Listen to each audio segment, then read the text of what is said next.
at buong ligaya, lahat tayo'y magpatuloy pa sa Belen. Ating dalawin ang batang manunubos, ating ngayong dalawin, ating ngayong dalawin, dalawit sambahin, siya ang Panginoon.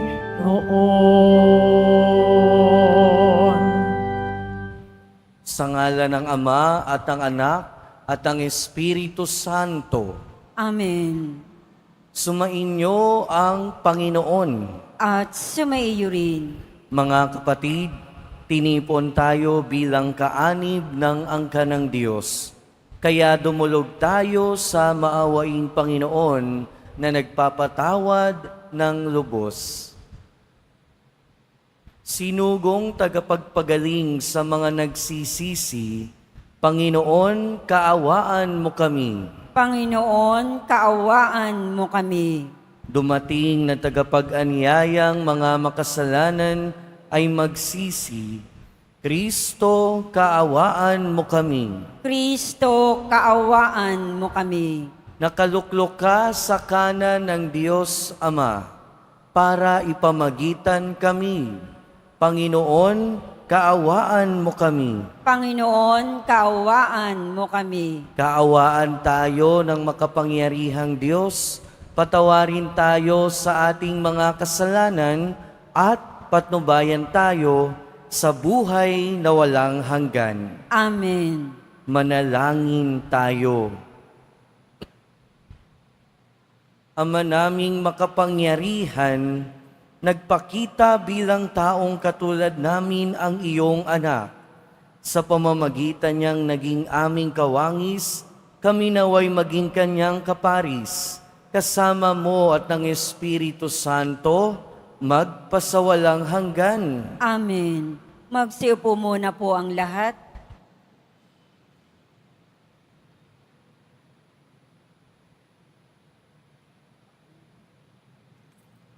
Pagbasa mula sa unang sulat ni Apostol San Juan. Minamahal kong mga kapatid, mag-ibigan tayo sapagkat mula sa Diyos ang pag-ibig. Ang bawat umiibig ay anak ng Diyos at kumikilala sa Diyos. Ang hindi umiibig ay hindi kumikilala sa Diyos, sapagkat ang Diyos ay pag-ibig. Inihayag ng Diyos ang kanyang pag-ibig sa atin nang suguin niya ang kanyang bugtong na anak upang magkaroon tayo ng buhay sa pamamagitan niya.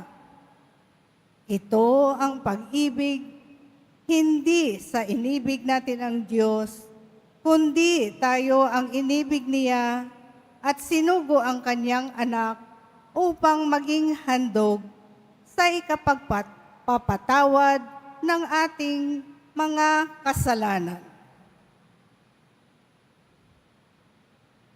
Ang salita ng Diyos. Salamat sa Diyos. Poon, maglilingkod sa iyo tanang bansa nitong mundo. Poon, maglilingkod sa iyo, tanang bansa nitong mundo. Turuan mo yaong haring humatol ng katuwiran. Sa taglay mong katarungan, O Diyos, siya'y bahaginan. Upang siya'y maging tapat, mamahala sa iyong bayan. At pati sa mahihirap, maging tapat siyang tunay. Poon, maglilingkod sa iyo, tanang bansa nitong mundo. Ang lupain nawa niya'y umunlad at managana.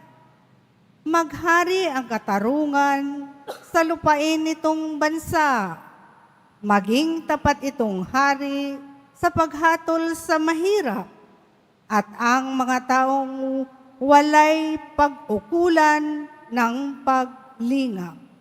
Poon, maglilingkod sa iyo, tanang bansa nitong mundo. Yaong buhay na matwid sa kanyang kapanahunan, madama ng bansa niya at umunlad habang buhay. Yaong kanyang kaharian ay palawak ng palawak. Mula sa Ilog Euphrates, sa daigdig ay kakalat. Poon, maglilingkod sa iyo, tanang bansa nitong mundo. Magsitayo po ang lahat.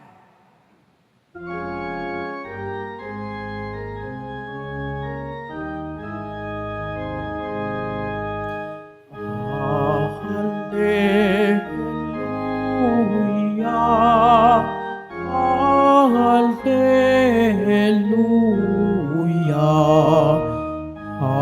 Hallelujah, Hallelujah, Hallelujah.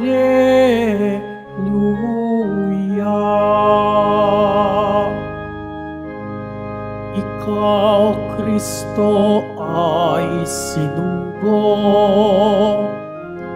upang sa dukhay magturo, magpalaya sa bilanggo. Hallelujah, Hallelujah, Hallelujah, Hallelujah.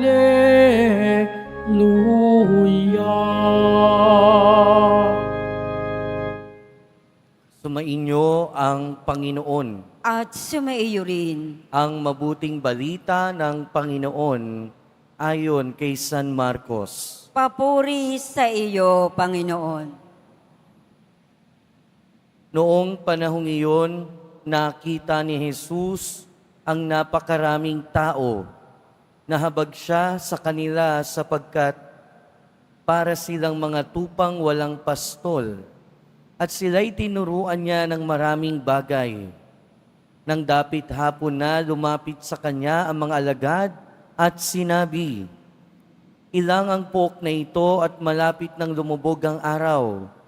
Payaunin na po ninyo ang mga tao sa mga karatig nayon at bayan upang makabili ng pagkain." Ngunit sinabi niya, "Kayo ang magbigay sa kanila ng makakain. Bibili po ba kami ng halagang 200 denaryong tinapay upang ipakain sa kanila?" Tanong ng mga alagad, "Ilan ba ang dala ninyong tinapay? Tingnan nga ninyo." Wika niya. Pagkatapos tingnan, ay kanilang sinabi, 5 po at 2 isda. Iniutos ni Jesus na ang lahat ay maupo ng pulupulutong sa damuhan. Kaya't naupo sila ng manda-mandaan at 5-5. Kinuha ni Jesus ang 5 tinapay at 2 isda, tumingala sa langit, nagpasalamat sa Diyos. Pinaghati-hati niya ang mga tinapay at binigay sa mga alagad upang ipamahagi sa mga tao. At pinaghati-hati niya ang 2 isda at pinamahagi rin. Ang lahat ay nakakain at nabusog. Nang tipunin ng mga alagad ang lumabis na hati-hating tinapay at isda, nakapuno sila ng 12 bakol. Sa mga nagsikain, 5,000 ang mga lalaki. Mga kapatid, ang mabuting balita ng Panginoon. Pinupuri ka namin, Panginoong Heso Kristo. Magsiupo muna ang lahat. Magandang umaga po sa inyong lahat. At welcome po sa Minor Basilica in National Shrine of Jesus Nazareno. Narinig natin sa ating unang pagbasa, ito ang pag-ibig. Hindi sa inibig natin ng Diyos, kundi tayo ang inibig niya at sinugo ang kanyang anak. Mga kapatid, Pinapakita at pinapaalala sa atin ang ating unang pagbasa na Diyos ang laging nauuna. Diyos ang laging nauuna sa lahat ng bagay. Ang Diyos ay pag-ibig at tayo rin nararanasan natin ang magmahal sa mahal sa buhay natin sa ating kapwa. Pero tayo ay nakakapagbigay lamang ng pagmamahal, hindi dahil likas sa atin ang magmahal, pero una nating naramdaman na mahalin. At ang pagmamahal na yon ay unang nagmumula at dumadaloy sa ating Panginoon. At kung laging nauuna sa lahat ng bagay ang ating Panginoon, kahit anong maranasan natin, kahit anong madaanan natin, masaya man o malungkot, hirap man o ginhawa, una lagi ang makakaalam ay ang ating Panginoon. Lagi nating tatandaan yan. Sa ating unang pagbasa, sa ating ebanghelyo, narinig natin ang unang-una din na nakaramdam ng habag at awa ay ang ating Panginoon. Kaya nung nakita ni Jesus ang napakaraming tao, siya ang unang nakaramdam ng habag. Siya ang unang nagkaroon ng awa at kagustuhan na pakainin ang napakaraming tao. Pero paalala din sa atin ng ating ebanghelyo na sa buhay natin, hindi natin kaya lahat ng bagay. Hindi natin kaya lahat ng bagay. Sa ating kakayahan, we can only do much. Ang ibig ko sabihin, limitado tayo. Kaya nga, kahit na sa Diyos nagmumula ang lahat ng bagay, kahit na Diyos o sa Diyos nagsisimula lahat, tayo ay nagiging daluyan. Tayo ay nagiging channel. Sa ating ebanghelyo, narinig natin ang ating Panginoon yung naghati-hati ng mga bagay-bagay, ng tinapay at ng isda, pero ang nagpamahagi ay yung mga apostol. Sa Diyos nagsisimula ang lahat ng initiative, pero tayo yung nagiging daluyan. Pero kung tayo ang nagiging daluyan, hindi ibig sabihin nun, kaya natin lahat ng bagay. Dahil hindi naman tayo Diyos. Sa ating ebanghelyo, narinig natin, napakarami ng mga dapat pakainin. At sinabi ng apostol, bibili po ba tayo ng 200 denaryo ng tinapay? Sinabi ng ating Panginoon, ano ba ang meron kayo dyan? Ang meron sila ay 5 tinapay at 2 isda lamang. Sa buhay natin, parang ganun din naman. Napakarami ng merong may pangangailangan sa paligid natin. Pero ang nasa atin ay kakaunti lamang. Pero katulad ng ginawa ng mga apostol, paalala din naman sa atin, hindi natin kayang ibigay lahat ng pangangailangan ng nasa paligid natin. Hindi natin kayang tulungan lahat ng tao na nasa paligid natin. Pero hindi ibig sabihin nun, hindi natin kayang tumulong. Pero gaya ng mga apostol, gaya ng mga alagad sa ating ebanghelyo, kung ano yung meron tayo, kayang makatulong sa ating kapwa. At kung ano yung meron tayo, pwede nating padaanin sa kamay ng ating Panginoon. Dahil yung mga bagay, yung mga tulong na dumadaan sa kamay ng Panginoon, kayang dumami, kayang magparami. Dahil lahat ng dumadaan sa kamay ng ating Panginoon, dumadami, nagiging sapat. Kaya kung ano man yung meron tayo, padaanin natin sa kamay ng ating Panginoon. Kung ano man yung meron tayo, ipanalangin natin sa ating Panginoon. Dahil sa Panginoon, sasapat ang lahat. Sasapat yung mga binibigay natin. Kaya mga kapatid, sa pagpapatuloy ng ating buhay, ang paalala sa atin ng ating mga pagbasa. Una, alam ng Diyos ang lahat at laging ang Diyos ang nauuna sa lahat ng bagay. Lagi nating tatandaan yan. At kung ang Diyos ang nauuna sa lahat ng bagay, kailangan niya pa rin ng mga daluyan. Kaya pangalawa, paalala sa atin, tayo ay daluyan ng mga pagpapala ng Diyos. Pero pangatlo, kahit tayo ay daluyan, hindi natin kayang tugunan lahat ng pangangailangan ng ating kapwa. Pero hindi ibig sabihin nun, wala tayong magagawa. Meron tayong magagawa. Sa maliit na meron tayo, ilagay natin ito, ialay natin ito sa ating Panginoon. Dahil sa Panginoon, lahat ng bagay ay dadami. At yung kakaunti na meron tayo, kayang gawing sapat ng ating Panginoon para sa lahat. Amen. Magsitayo po ang lahat.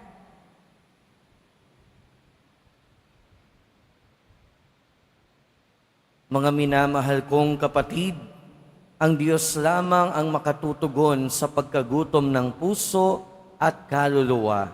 Kaya't idulog natin sa Kanya ang ating mga pangangailangan. Banal na Pastol, pakanin mo ang iyong bayan. Banal na Pastol, pakanin mo ang iyong bayan. Ang simbahan naway maimulat sa mga kasapi nito ang pagkagutom at pagkauhaw sa tinapay ng buhay na walang hanggan. Manalangin tayo. Banal na Pastol, pakanin mo ang iyong bayan. At tinawang maunawaan na ang mga hinahanap ng puso ay hindi matutugunan ng paghahangad ng makamundong tagumpay o material na bagay. Manalangin tayo. Banal na Pastol, pakanin mo ang iyong bayan. Ang mga nagsasayang ng kanilang panahon sa walang silbing paghahanap ng kaligayahan sa maling paraan, naway matagpuan ang tamang landas at layunin nila sa buhay. Manalangin tayo. Banal na Pastol, pakanin mo ang iyong bayan. Ang mga may karamdaman at kapansanan, naway itaguyod at aliwin ng kanilang pamilya at mga kaibigan. Manalangin tayo. Banal na Pastol, pakanin mo ang iyong bayan. Ang mga namayapa na ay makasalo nawa sa walang hanggang piging sa langit. Manalangin tayo. Banal na Pastol, pakanin mo ang iyong bayan. Ama naming makapangyarihan, ibinigay mo sa amin ang tinapay mula sa langit bilang pagkain sa aming paglalakbay dito sa lupa. Gabayan mo ang aming mga hakbang sa daan ng katarungan at kapayapaan. Idinadalangin namin ito sa pamamagitan ni Kristo na aming Panginoon. Amen. Magsiupo munang lahat.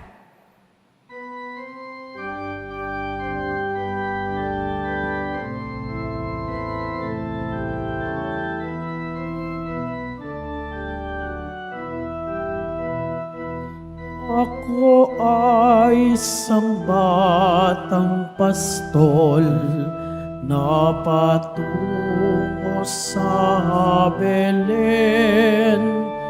May dala na maiaalay kay Jesus sa sabsaban.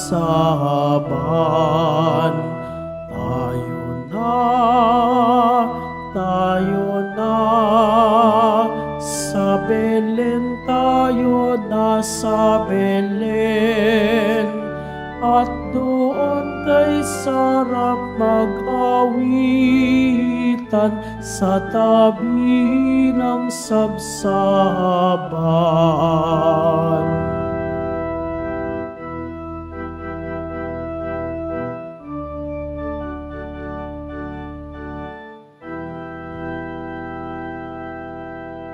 Magsitayo po ang lahat. Manalangin kayo mga kapatid upang ang paghahain natin ay kalugdan ng Diyos amang makapangyarihan. Tanggapin nawa ng Panginoon itong paghahain sa iyong mga kamay, sa kapurihan niya at karangalan, sa ating kapakinabangan at sa buong sambayanan niyang banal. Ama naming lumikha, tanggapin mo ang aming inihahaing mga alay, upang ang pag-ibig mong aming ipinagdiriwang ay siya namin ngayong mapagsaluhan sa pamamagitan ni Hesukristo kasama ng Espiritu Santo, magpasawalang hanggan. Amen. Sumainyo ang Panginoon. At sumaiyo rin. Itaas sa Diyos ang inyong puso at diwa. Itinaas na namin sa Panginoon. Pasalamatan natin ang Panginoong ating Diyos. Marapat na siya ay pasalamatan. Ama naming makapangyarihan, tunay ngang marapat na ikaw ay aming pasalamatan sa pamamagitan ni Hesukristo na aming Panginoon, sa katauhan ng iyong isinugong Mesiyas na hayag sa amin ang katuparan ng iyong balak. Ngayon nga ay iyong ipinakikita sa tanan ang liwanag na tumatanglaw sa sangkatauhan. Sa pagpapahayag ng anak mong ginigiliw na siya ay hindi naiiba sa amin, minararapat mong sa pagkatao nami magningning ang kariktan ng kadakilaan niyang di nagmamaliw. Kaya kaisa ng mga anghel na nagsisiawit ng papuri sa iyo, nang walang humpay sa kalangitan, kami nagbubunyi sa iyong kadakilaan. Santo, Santo, Santo, Panginoong Diyos ng mga hukbo, napupuno ang langit at lupa ng kadakilaan mo. O sana sa kaitaasan, pinagpala ang naparirito sa ngalan ng Panginoon. O sana sa kaitaasan. Magsilud po ang lahat. Ama naming banal, ikaw ang bukal ng tanang kabanalan.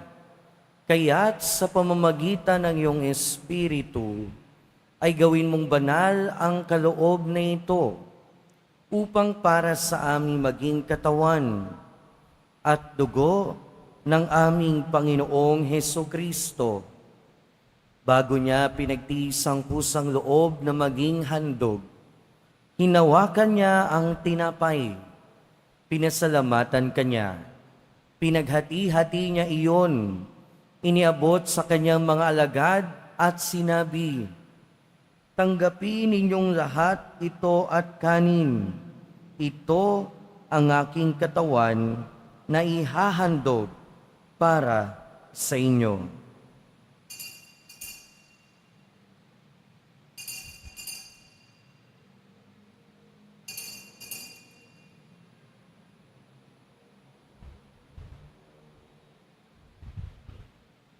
Gayon din naman noong matapos ang hapunan, hinawakan niya ang kalis, muli kanyang pinasalamatan. Iniabot niya ang kalis sa kanyang mga alagad at sinabi, "Tanggapin ninyong lahat ito at inumin. Ito ang kalis ng aking dugo, ng bago at walang hanggang tipan. Ang aking dugo na ibubuhos para sa inyo at para sa lahat, sa ikapagpapatawad ng mga kasalanan. Gawin ninyo ito sa pag-alala sa akin."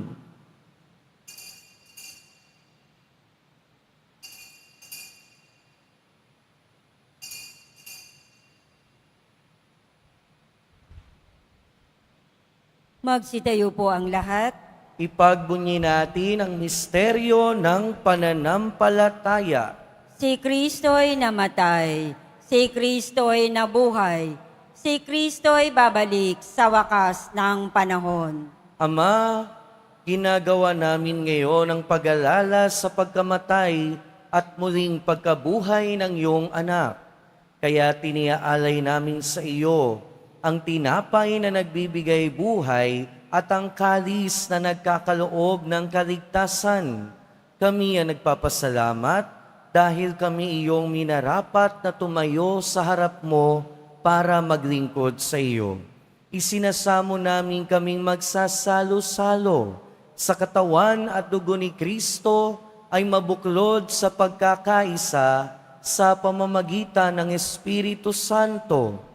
Ama, lingapin mo ang iyong simbahang laganap sa buong daigdig. Puspusin mo kami sa pag-ibig kay San Francisco na aming Santo Papa at ni Jose na aming Obispo at ng Tanang Kaparian. Alalahanin mo rin ang mga kapatid naming nahimlay nang may pag-asang sila'y muling mabubuhay, gayon din ang lahat ng mga pumanaw. Kaawaan mo sila at patuloyin sa iyong kaliwanagan. Kaawaan mo at pagindapating kaming lahat na makasalo sa iyong buhay na walang wakas. Kaysa ng mahal na Birheng Maria na Ina ng Diyos, ng kabiyak ng puso niya si San Jose, kaysa ng mga apostol ni San Juan Bautista at ng lahat ng mga banal na namuhay dito sa daigdig ng kalugod-lugod sa iyo. Maipagdiwang nawa namin ang pagpupuri sa ikararangal mo sa pamamagitan ng iyong anak na aming Panginoong Hesukristo. Sa pamamagitan ni Kristo, kasama niya at sa Kanya, ang lahat ng parangal at papuri ay sa iyo, Diyos amang makapangyarihan, kasama ng Espiritu Santo, magpasawalang hanggan. Amen. Sa tagubili ng mga nakagagaling na utos at turo ni Jesus na Panginoon natin at Diyos, pahayag natin ng lakas loob. Ama namin, Sumasalangit ka, sambahin ang ngalan mo. Mapasa amin ang kaharian mo. Sundin ang loob mo dito sa lupa para nang sa langit. Bigyan mo kami ngayon ng aming kakanin sa araw-araw at patawarin mo kami sa aming mga sala para ng pagpapatawad namin sa nagkakasala sa amin. At huwag mo kaming ipahintulot sa tukso at iadya mo kami sa lahat ng masama. hinihiling namin kami adya sa lahat ng masama, pagkalooban ng kapayapaan araw-araw, iligtas sa kasalanan at ilayo sa lahat ng kapahamakan, samantalang aming pinananabikan ang dakilang araw ng pagpapahayag ng tagapagligtas naming si Hesukristo. Sapagat iyo ang kaharian at ang kapangyarihan at ang kapurihan magpakailanman. Amen. Panginoong Hesukristo, sinabi mo sa iyong mga apostol, kapayapaan ang iniiwan ko sa inyo. Ang aking kapayapaan ang ibinibigay ko sa inyo. Tunghayan mo ang aming pananampalataya at huwag ang aming pagkakasala. Pagkalooban mo kami ng kapayapaan at pagkakaisa ayon sa iyong kalooban, kasama ng Espiritu Santo, magpasawalang hanggan. Amen. Ang kapayapaan ng Panginoon ay laging sumainyo. At sumaiyo rin. Magbigayan tayo ng kapayapaan sa isa't isa. Peace be with you po.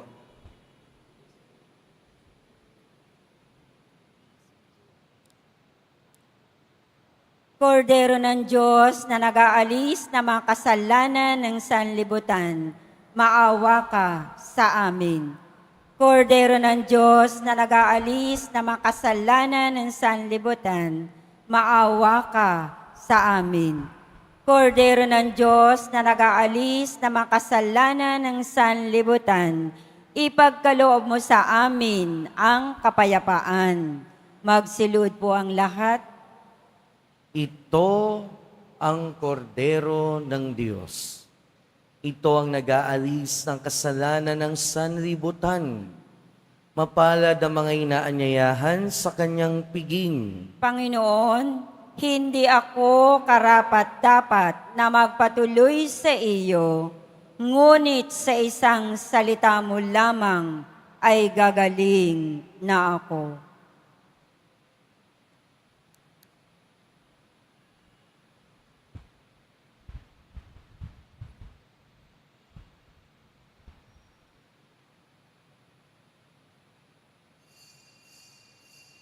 Para sa lahat ng tatanggap ng banal na komunyon, sasagot po tayo ng amen.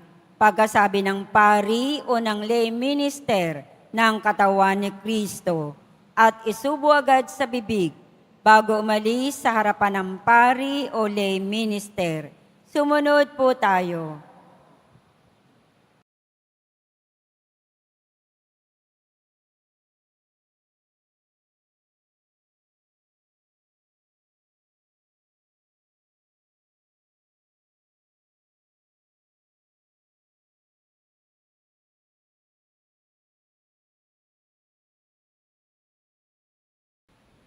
Manalangin tayo. Ama naming mapagmahal, ang ipinagkaloob mong aming pinagsaluhan ay mapakinabangan nawa namin araw-araw upang sa pagtanggap namin sa iyong ibinigay, kami pagindapating maging hain sa iyo kailanman sa pamamagitan ni Jesucristo kasama ng Espiritu Santo magpasawalang hanggan. Amen. Sumainyo ang Panginoon. At sumaiyo rin. Mahal na poong Jesus Nazareno, inihayag mo sa pamamagitan ng krus ang walang maliw na pag-ibig ng Diyos sa sangkatauhan. Pakinggan mo ang kahilingan, lalo na para sa manangangailangan ng iyong tulong at awa. Makamtanawa namin ang iyong kasagutan na may utang na loob na tinatanaw. Basbasan din po ninyo itong mga imahin at dasalan upang lalo kaming manalangin at magtiwala. Sa pamamagitan ng bendisyon na ito, naway lalo kaming maging mapaglingkod, masunurin at tapat sa iyo na aming maluwalhating Panginoon, magpasawalang hanggan. Amen. At pagpalain kayo ng makapangyarihan at mahabaging Diyos, Ama, Anak, at Espiritu Santo. Amen. Pumayo kayong taglayang kapayapaan ng Poong Jesus Nazareno. Salamat sa Diyos.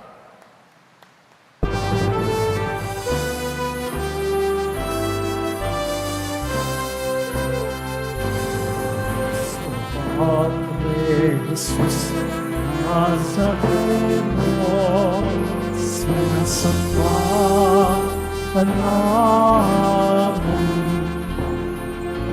Tinitinturo ka namin, aral mo ang aming buhay at kaligtasan. Jesus Nazareno, iligtas mo kami sa kasalanan. Ang krus mo pinamatayan ay sagisag ng aming kaligtasan. Nuestro Padre Jesus Nazareno, dinarangal ka namin. Nuestro Padre Jesus Nazareno, inuwalhati ka namin. Nuestro Padre Jesus Nazareno, dinarangal ka namin.